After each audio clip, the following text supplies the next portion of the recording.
Bumibili ka ba na sa mga TikTok, ano? Oo, ang dami ko nang nabili. Ano mga binili mo? Ano, yung bidet na ano, pag-travel. Ay, meron din ako niyan.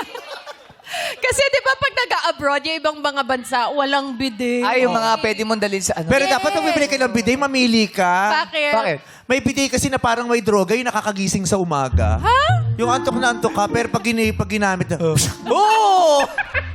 Lumalag pa sa utak magigising ka yun. talaga. Oo. Halos tumalisik yung eyeball mo sa bigla. Yes. Ganon. Dapat tinitimpla Tamad mo ka muna. pa Oo. Ganun talaga. Eh, di ba bago mo gamitin yun, pinipitik-pitik mo muna sa Oo. gilid. Tinawagan Try ko mo talaga yung muna. supplier ko. Sabi ko, gusto ko lang maglinis. Ayoko magparaspa. Oo. Nakakaloka, Day. Iba.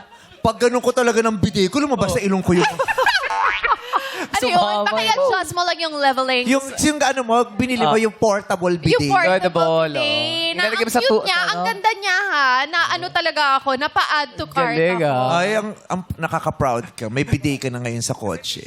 Dati Bakit? tissue-tissue ka lang. Hindi, kailangan tayo mga Pinoy. We are prepared oo. ng mga ganyan. Pero ito talaga matalino to. Bakit? Kasi nung nakaraan, nag-abroad kami niyan. Oo. Sabi niya, girl, may tissue. Sabi ko, wala. Oh. Ano ginawa niya? Ano Wala kang ginawa? tissue. Naku, paano? Sabi ko, hindi ko alam eh. Tapos sabi niya, may resibo ka ba dyan?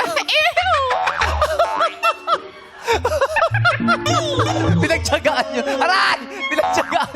Tapos sabi ko, dandahanin mo ha, papasok pa sa BIR.